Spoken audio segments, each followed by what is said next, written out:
Hi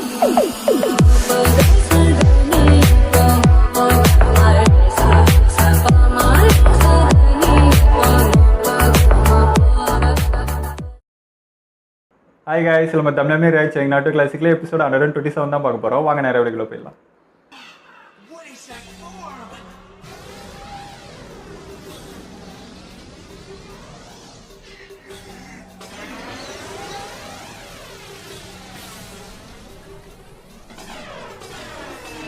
ஓ, பிடிக்கவே முடியல.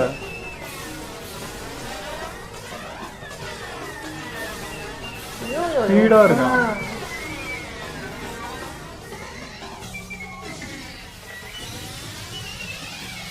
தடுப்பு உள்ள போயிட்டா. அடுக்கவே இல்லை. ஐயோ, பயங்கர பவரா இருக்காங்க.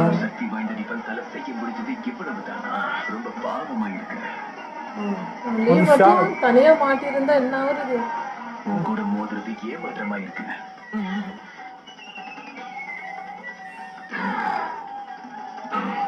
ஃபர்ஸ்ட் டைம் இப்படி பார்க்குறோம். தடுப்பு தோண்டி அடிச்சு. இப்போ எனக்கு புரியுது. சாண்ட வச்சு நீ ஒரு ஆர்மரை உருவாக்கி இருக்க. நீங்க அவன் மட்டும் உன் எதிரி கிடையாது. மறந்துட்டியா? ஐயோ,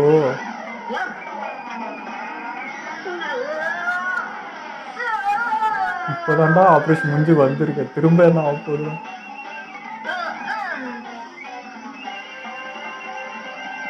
சாண்ட் வச்சு தடுத்தாலும் அவ்வளோதான். மட்டும் என்ன காப்பாத்தலனா அந்த கதை முடிஞ்சு போயிருக்கும். முன்னிரடா, நீயும் நடக்கவே மாட்டேன்.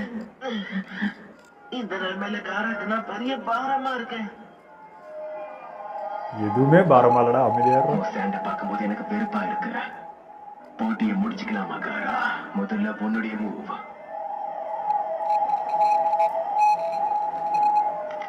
காரா லுக் தாங்க ரொம்ப பிடிச்சிருக்கு. முதுகெலும்பு ஒரு ஃபோக்கஸ்டா பாக்குறாங்க காரா. மாட்டா பாவி, முதுகெலும்பு எடுத்துட்டாங்க. என்ன முதுகெலும்பையும் முருங்கக்காய் மாதிரி உருவாங்க. அப்படிதானே? முருங்கக்காய் இல்ல. அப்பா,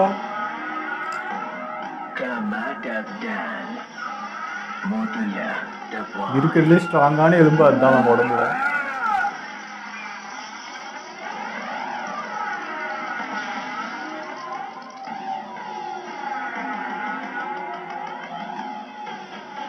அடுத்ததா வரப்போறது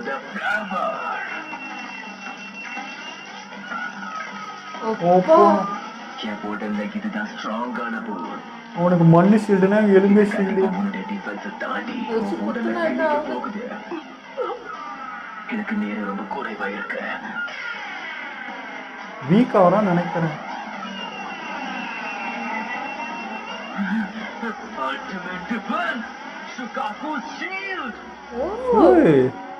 என்னென்னவோ பண்றாங்க.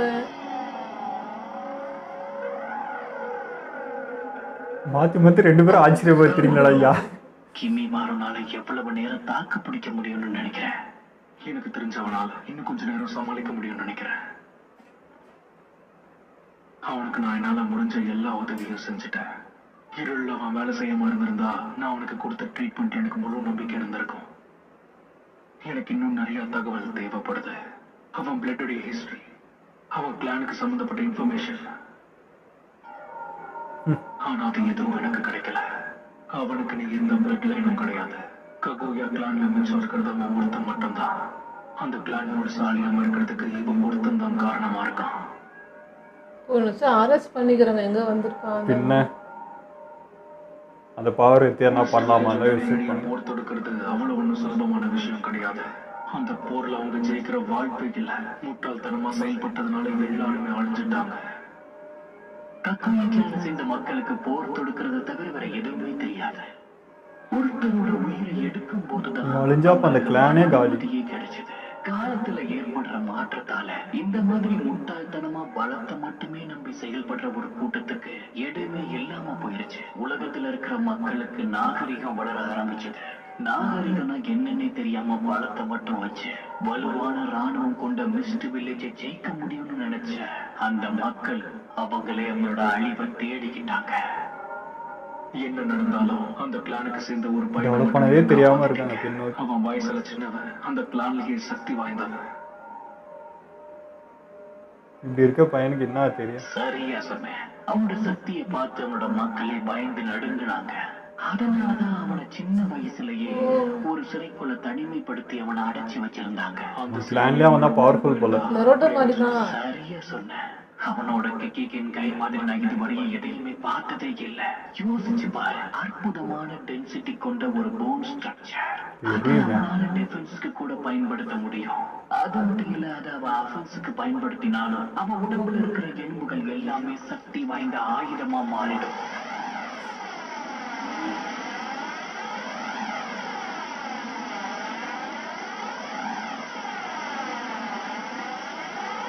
ட்ரில் மிஷின் மாதிரி போயிட்டே இருக்கு. ஏற்கனவே மோதினதுனால அந்த ஷீல்டு எவ்வளவு சக்தி வாய்ந்ததுன்னு எனக்கு தெரியும். இனிமாறுவால கண்டிப்பா அதை தாண்டி போக முடியாது. அது மட்டும் இல்லாம இது ஒரு அட்வான்ஸ்டு ஃபார்ம். அதை உடைக்கிறது அவ்வளவு சுலபம் கிடையாது. ஆனா போகுது.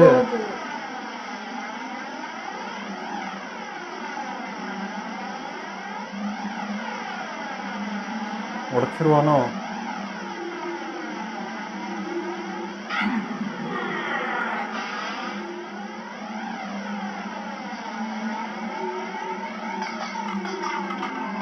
இவன் எலும்பு உடையுது.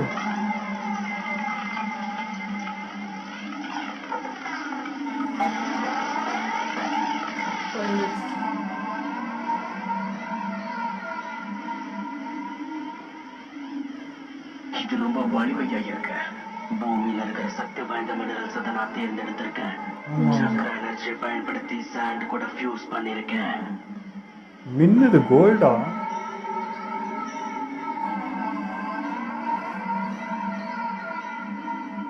நான் இது வரைக்கும் அப்படி ஒரு ஜூட்ஸுவா பார்த்ததே கிடையாது.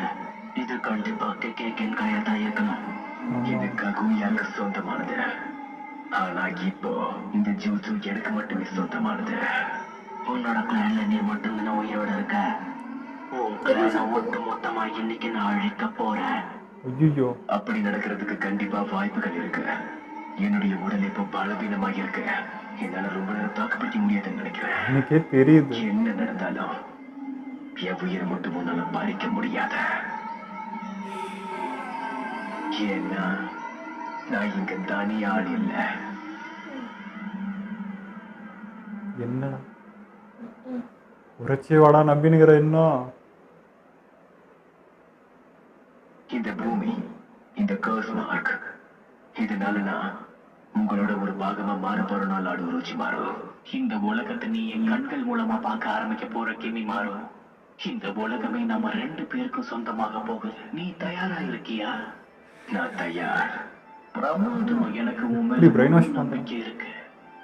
உன்னுடைய உடல் தான் எனக்கு மிக சிறந்தது. அந்த மார்க் நான் உனக்கு கொடுத்த சின்ன கிஃப்ட். உனக்கு அது கண்டிப்பா பிடிக்கும்னு நினைக்கிறேன்.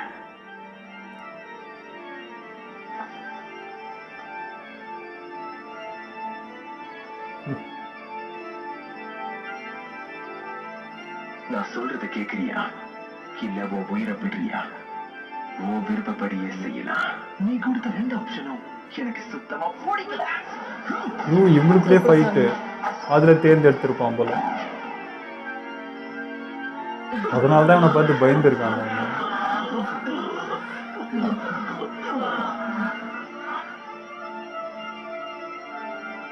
நாலு பேரும் ஒன்று சேர்ந்து உங்களால செய்ய முடிஞ்சது இவ்வளவுதானா? சரி, பரவாயில்ல. திரும்பவும் நான் உங்ககிட்ட கேட்கிறேன். உங்களுடைய விருப்பம் என்னன்னு சொல்லுங்க.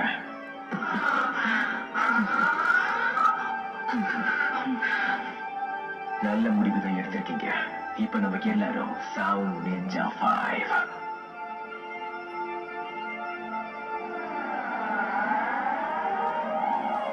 நீ தனியாடிலன்னு சொல்ல வரியா? ஆமா, அதேதான்.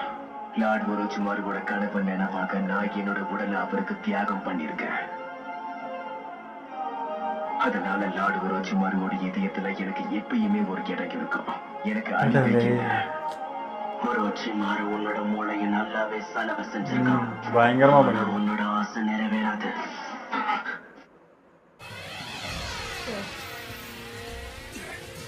அவன் இதயத்துல யாருமா பசி இதையும் இருக்காடா அவனுக்குலாம். இந்த பேட்டில் நான் ரொம்பவே கஷ்டப்பட்டிருக்கேன். சக்கா எனர்ஜியும் குறைஞ்சிருச்சு. இந்த ஒரு அடியில அவன் கதையை முடிக்கணும்.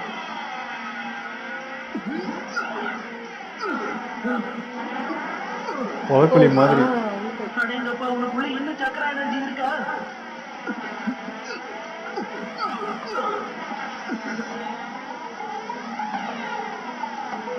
இதோட இந்த மாதிரி 3 முறை பிடிச்சிட்டான். 4வது முறை இது. குறைச்சி போட்டுட்டேன். நான் அதை விட இது கொஞ்சம் கஷ்டம் வர்றதுக்கு. பூமியோட மைய பகுதியில இருந்து இன்னும் அந்த மண்ணு கொஞ்சம் பவரா இருக்கு. வைக்க போறேன். அங்க இருக்கிற அழுத்தத்துல உன்னால உன் விரல்களை கூட அசைக்க முடியாது. இந்த உலகம் அழியிற வரைக்கும் இதுதான் உன்னுடைய ஜெயம். ஓ, உள்ளே இருந்துடும் போல இருக்கு.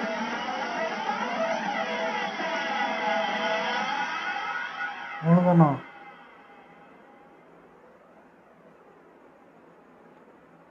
கலக்கிட்ட போ. இதுக்கு மேல அவன் திரும்ப வர வாய்ப்பே இல்லை. இல்லையே, டவுட்டா பாக்குறானே. Dance. இருக்கான். Break and dance. ஏய், இது எழுந்து வச்சு வந்துடுறாங்க. இது ஃபுல்லா எலும்பு போடுறாயா? ஆஹா. அப்பா, இது நவுறா.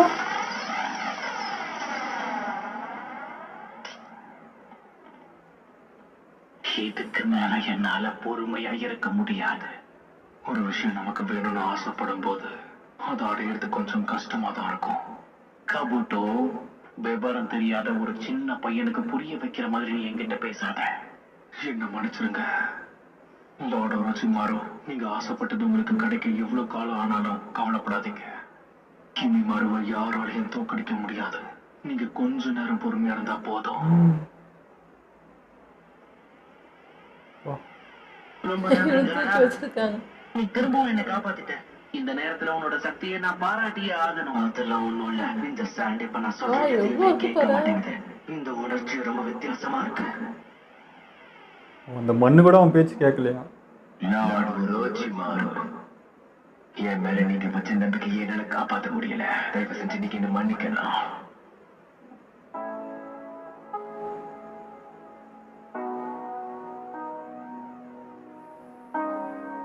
ஒரு வழியா இந்த லீஃப் வில்லேஜ் அழிய போகுது. தேர்ட் ஒகாகி, உனக்கு தகுந்த பாடத்தை நான் கத்துக் கொடுக்க போறேன். உங்க போறதுக்கு முன்னாடி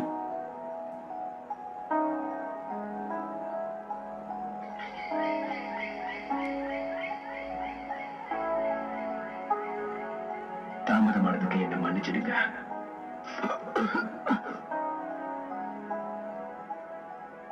அப்பயே வந்திருக்கான் இந்த போறப்போ. என்னாச்சு? ஏதாவது பிரச்சனையா? இல்ல, நான் நல்லதா இருக்கேன்.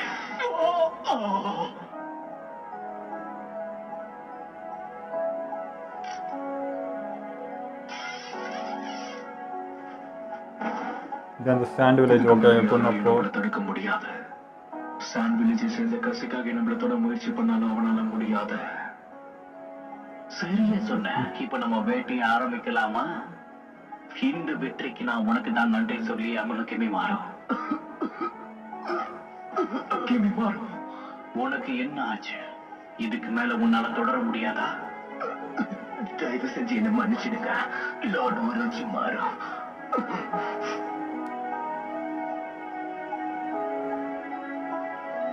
அப்போ வந்து ட்ரீட்மெண்ட்ல இருந்திருக்கான் போல. சிதலமடைஞ்ச இந்த உடலால அவருக்கு ஒரு பிரயோஜனமும் இல்ல. என்னோட பிறப்புக்கான ஒரு பயணம் நிறைவேறாம போயிடுச்சு. இன்னைக்கு மரம் இப்ப எப்படி இருக்கு? நாங்க எதிர்பார்த்த மாதிரி எங்களால லீவ் வில்லேஜ முழுசா அழிக்க முடியல. ஆனா சவுண்ட் நிஞ்சா 4 புது வெசல தூக்கிட்டு வரதுக்காக கிளம்பி போயிருக்காங்க. அதனால லார்ட் ரோச்சிமாருக்கு ஒரு புது உடல் கிடைக்க போகுது. ரோச்சிமாரு உன்னோட மூளையை நல்லாவே செலவு செஞ்சிருக்கான். அவன் தான் உன்னை ஆட்டி படைச்சுக்கிட்டு இருக்கான். அது உண்மை கிடையாது. யாருமே என்ன புரிஞ்சுக்கல. இந்த உலகத்துல சில பிறவிகளுக்கு எந்த ஒரு பயனும் இல்லாம இருக்கலாம். ஆனா எல்லா கஷ்டங்களையும் தாண்டி நீ இந்த உலகத்துல வாழ ஆரம்பிச்சா கண்டிப்பா உன் பிறப்புக்கான பலனையும் உன்னால கண்டுபிடிக்க முடியும். அதாவது நீ இப்ப அந்த பூவை தேடி கண்டுபிடிச்ச மாதிரி.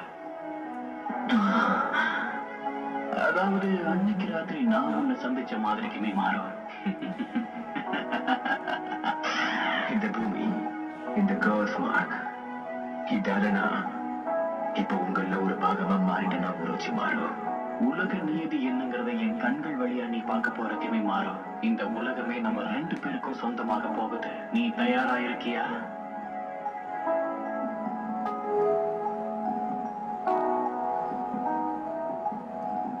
இந்த உலகத்தோட நீதி என்னங்கிறதுல கண்டிப்பா தெரிஞ்சுப்பேன். லார்ட் உருச்சி மாறு எனக்கு அதை காட்டுவாரு.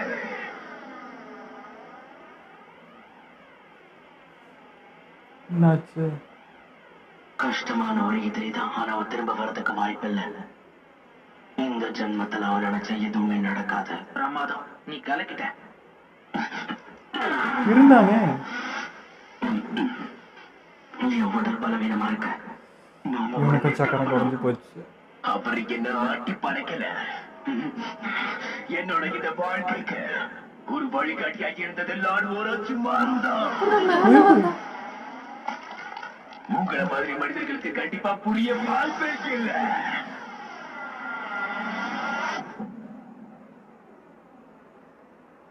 ஆச்சு.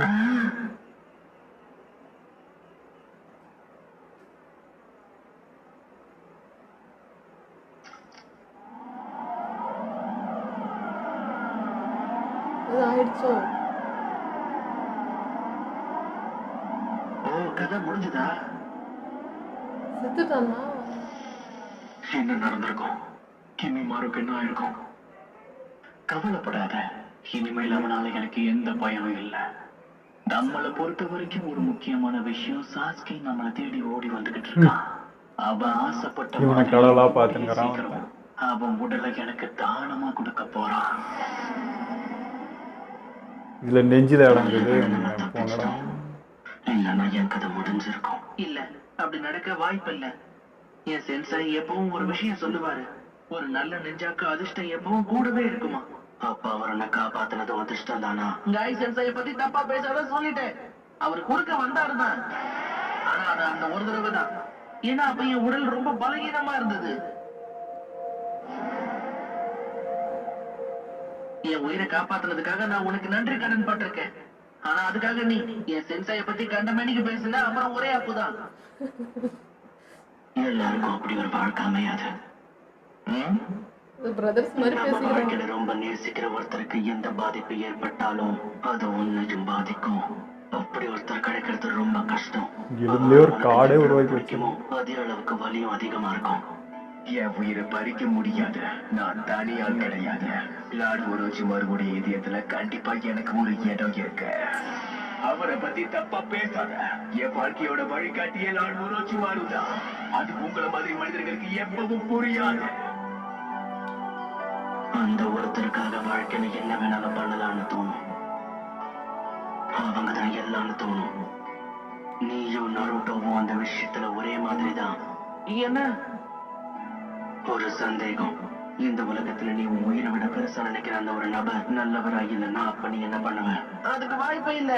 அந்த மாதிரி ஒருத்தருக்கு இவ்வளவு மரியாதையும் அன்பும் கண்டிப்பா கிடைக்காது. கிடைக்குதே, ஆப்போசிட்ல கிடைக்குது. சக்தியாக இருந்தாலும் அவங்களுக்குள்ளே ஒரு நல்ல உறவு இருக்கு. அதை உடைக்கிறதும் அவ்வளவு சுலபம் கிடையாது.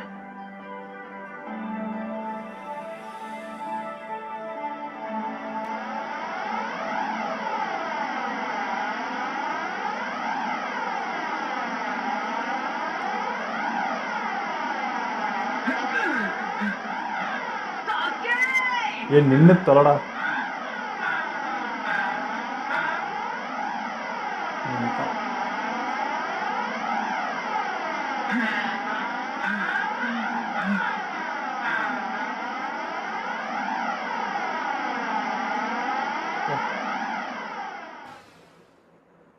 இந்த எபிசோடில் என்ன சொல்கிறதுங்க, கிமிமாரு வந்து மாற நல்லா இருக்கும்னு எதிர்பார்த்தோம். பட் அது வாய்ப்பு இல்லைன்னு தெரியும். எனக்கு அது ஆக்கோ ஃபஸ்ட்டு ஞாபகம் வந்துருச்சு, அவனை மாதிரி தான் இவனுக்கும் முடிவு இருக்க போகுதுன்ட்டு. பட் இருந்தாலும் ஒரு நட்பாசதான் ஆயிட மாட்டானா, எதனா ஒன்று பேச்சு ஏற்படுமான்ட்டு. பட் ஆகாது. இப்போ வந்து லீக்கு வந்து காய் சென்சே இருக்காரு, அதே மாதிரி நருட்டோக்கு வந்து பெருசு. இந்த மாதிரி இப்போ அவங்களுடைய குருவை பற்றி பேசினா இவங்களுக்கு கண்டிப்பாக கோவம் வரும். அதே மாதிரி தான் இவனும் வச்சுப்போம். பட் வந்து குரு வந்து அதே மாதிரி நருட்டோக்கு ஒன்றுனா ஜிராயா சும்மா இருக்க மாட்டார், லீக்கு ஒன்றுனா காய் சும்மா இருக்க மாட்டார். ஆனால் இங்கே ஆப்போசிட்டில் எப்படி நடக்குது, இவனுக்கு இவ்வளோ போகிறான்னுங்கிறான், சாவ போகிறான், இவ்வளோன்னு தெரியும். வந்தாங்களா எதனா பண்ணாங்களா? ஒன்றும் இல்லை, அவன் பாட்டுக்கு அடுத்த வேலையை பார்க்குறான். அவள் தானே செத்துட்டானா, ஓகே எனக்கு சாஸ்கே இருக்கான்ட்டு மூவ் பண்ணி போயிட்டே இருக்காங்க. இல்லை என்ன பாண்டிங் இருக்குது, ஒரு உறவு இருக்குது, ஒன்றுமே இருக்காது. இதுதான் நான் முன்னாடியே ஒரு வீடியோவில் சொன்னேன். நீ கெட்ட வழியில் போகிறப்போ உன்னோட இதுவை இன்னொருத்தன் தூக்கிட்டு போகவே போகிறதில்ல. உன்னோடைய வெஞ்சன்ஸ் உன்னோட இது உன்னோடய முடிஞ்சு போய்டும். அடுத்த ஆளுக்கு அது வந்து போகிறது. இந்த உலகத்தை காப்பாற்றணும், இந்த ஊரை காப்பாற்றணும், ஏதாவது ஒரு நல்லது அடுத்த இதுக்கு போதானா ஒன்றுமே இல்லை. அவனை கொல்லத்தோடு முடிஞ்சு போச்சு. இவ்வளோதான் உன்னோட இதுவே. இப்போ இதே தான் சாஸ்கேக்கும் நடக்க போகுது. அவனும் இதே தான் இப்படி மாறிட்டான்றது தான். எதனா ஒரு நல்லவன் நாளைக்கு வந்து இதை நான் காப்பாற்ற போகிறேன், இது பண்ண போகிறேன், நீ ஓடினா பரவாயில்ல. ஒருத்தனை கொல்லணும்னு ஓடுற, கொண்டுட்டு அதுக்கப்புறம் என்ன இருக்குது, ஒன்றுமே இருக்காது, வெறுமையாக இருக்கும். நோக்கி தான் போறியான்னு நல்ல சைடு தெரியாது இல்லை, நல்ல சைடு ஒன்று இப்படி இருக்குது, அதில் இப்படி ஒரு ஃபீலிங்ஸ் இருக்குது அப்படின்னு தெரிஞ்சால் தானே அவங்க அந்த கட்டத்தை நோக்கியே போவாங்க, அதை யோசிப்பாங்க. அது இல்லாமல் தானே அவங்க லைஃப் ஃபுல்லாகவே வளர்ந்துருக்காங்க. அப்படின்னும் போது அவங்க இடத்துலேருந்து யோசிக்கும் போது காரா அது அந்த ஃபீலிங்ஸ் புரிஞ்சுக்கிட்டாங்க. இப்போ அவனுமே என்ன சொன்னா, இப்போ நீ ஒருத்தருக்காக என்ன வேணா பண்ண ரெடியாக இருக்கேன்னா அவன் கெட்டவங்களா இருந்தால் என்ன பண்ணுவேன் அப்படின்னு அவன் கேட்டான். அதுதான் இப்போ எங்கள் காயா இருக்கிறதுனால லீனால அப்படி ஒருத்தனை யோசிச்சு பார்க்க முடியல. ஏன்னா அவன் நல்லதை மட்டும்தான் பார்த்துருக்கான். அதனால அந்த இடத்துக்கு அவனால் போகவே முடியாது ஒரு கெட்ட இதுக்கு. அந்த மாதிரி தான் அவங்களும் கெட்டதுல இருந்துட்டாங்க. ஸோ ஒரு நல்லதை வந்து அவங்க நல்லதுன்னு அனலைஸ் பண்ண கூட அவங்களுக்கு தெரியல. அவ்வளோதான். கரெக்டு தான். இவங்களுக்கு கெட்டது வந்து தெரியாது, இவங்களுக்கு நல்லது தெரியாது. இது எப்படி எடுத்ததுன்னே தெரியலைங்க. ஒரு மாதிரி கஷ்டமாக தான் இருக்குது. இப்படி இருந்துடக்கூடாதா, இவங்களாம் வாழ. இப்போ வந்து என்ன சொல்கிறது, இவனுடைய கிளான்லேயே வந்தால் கடைசியால்னா அது இவன் செத்துட்டா அந்த கிளானே காலின்றப்போ என்ன சொல்கிறது, ஒரு இனமே அழிஞ்சிடுது அப்படின்றப்போ ஒரு மாதிரி அது பாரமாக இருக்குது. அப்படி முடிஞ்சிடக்கூடாதே, வாழட்டுமே. என்னடா நீ லைஃப்பில் பார்த்து எதனா ஒரு நல்லது பார்த்தியா, இந்த உலகம் எப்படி இருக்குது, அழகானதெல்லாம் நீ எதுவுமே பார்க்காம ஃபுல் அண்ட் ஃபுல் ஒருத்தனை தான் பார்த்துருக்கான். அவன் தான் வந்து லைஃப்னு நினச்சிருக்க, இறந்துருக்க. இல்லை என்ன இருக்கு இந்த மாதிரி இருக்கவங்க எல்லாரும் பாருங்களா, அவங்க எதை நம்பினாங்களோ அதுக்கு ரொம்ப உண்மையாக கடைசி வரைக்கும் அந்த அளவுக்கு அவங்களுக்கு அந்த நல்ல மனசுலாம் இருக்குதான். பட் சேர்ந்த இடம் அப்படின்றதுனால நமக்கு அப்படி தெரியுது. இதே இவங்க இந்த மாதிரி லீஃப் வில்லேஜ் இந்த மாதிரி பசங்க கிட்ட இருந்தாங்கன்னா இதே மாதிரி தான் அவங்களுக்கு ஒரு நல்ல விஷயத்துக்காக எந்த எக்ஸ்ட்ரீமும் போயிருப்பாங்க, எல்லாமே செஞ்சுருப்பாங்க. அதான் இப்போ நம்ம பசங்க இருக்காங்களே, இப்போ என்ன சொல் நிஜி ஜோஜி இவங்கெல்லாம் என்ன அதே மாதிரி தான் இந்த பக்கம் இருக்கிறதே எடுத்துக்கிறாங்க, நல்லதுக்குன்னு ஓடுறாங்க. அந்த மாதிரி இவனும் ஓடி இருக்கலாமே அப்படின்றதுக்கு தான். ஒரு ஊருக்காக ஒரு உலகத்துக்காக ஓடினா பரவாயில்ல, ஒரே ஒருத்தனுக்காக அவனோட மதிக்க போறது இல்லை, அவனுக்காக பண்ணியிருக்கான். அவனுக்கு உலகமா அவன் தான் தெரிஞ்சான். ஏன்னா எந்த உலகமும் வரல, எந்த ஊரும் அவனுக்கு வரல, அவனுக்கு வந்தது உரைச்சி மட்டும்ன்றதுனால அவனுக்கு அதுதான் பெருசா தெரிஞ்சிருக்கு. அந்த உயிருக்கு ஒரு வேல்யூ கொடுத்துருக்கணும்ல. இப்போ அவன் இறந்தானே எதனா ஒரு வருத்தமோ ஒரு ஏதாவது ஒன்று, அவன் உயிருக்கு ஒரு மரியாதையோ எதுவுமே கிடைக்கல. ஒன்றுமே இல்லாமல் போகிறதுக்கு என்ன இருக்கு, இவன் என்னடா வாழ்ந்தான்ற மாதிரி. இப்போ இவனை யார் ஞாபகம் வச்சுக்க போறா? இவன் சொல்கிறான் உரைச்சி மனுஷன் நான் வாழ்ந்துதான் இருப்பான்றான். உடனே அடுத்தது போயிட்டேன், இதில் எந்த பயனும் இல்லை, சாசிக்கேன்ட்டு போயிட்டாங்க. ஸோ இப்போ இந்த சைடு வந்து யார் இறந்தாலும் இந்த சைடில் நம்ம ஒருத்தன் பிரிஞ்சாலும் இன்னொருத்தர் அதுதான் இப்போ டேக்கர். இப்போ நான் அதுதான் லீஃப் வில்லேஜில் ஃபஸ்ட்டு ஒகே இறந்தார். இப்போ அவர் வந்து வாழ்ந்துட்டு தான் இருக்காருன்னா இவங்களோட நன்செய்மையில் இந்த ஊரை காப்பாற்றணுன்றப்போ அவரோட நினைவு இவங்க மூலிமா வாழ்ந்துட்டு தான் இருக்க போகிறாங்க. அப்படிதான் சொன்னடே பாட்டிக்கு இவங்கெல்லாம் தெரிஞ்சாங்க. ஸோ அந்த மாதிரி இந்த சைடு எதனா இருக்கா, எதனா நிலையில் வாழ போறியானா எதுவுமே இருக்காது. அப்புறம் என்ன முடிவு இது? ஓகேங்க, இது ஒரு மாதிரி அழுத்தமாக தான் முடிஞ்சிச்சு பார்ப்போம். இப்போ இந்த பண்டைய அந்த சாஸ்கே ஒருத்தன் தான் வந்துட்டான், இப்போ தான் நின்று இருக்கான். என்ன நடக்குது நெக்ஸ்ட் எபிசோடு பார்ப்போம். ஓகே, இதெல்லாம் நம்ம வீடியோ முடிச்சுப்போம். மறக்காமல் லைக் பண்ணி ஷேர் பண்ணுங்கள், மறக்காமல் சப்ஸ்கிரைப் பண்ணிடுங்க.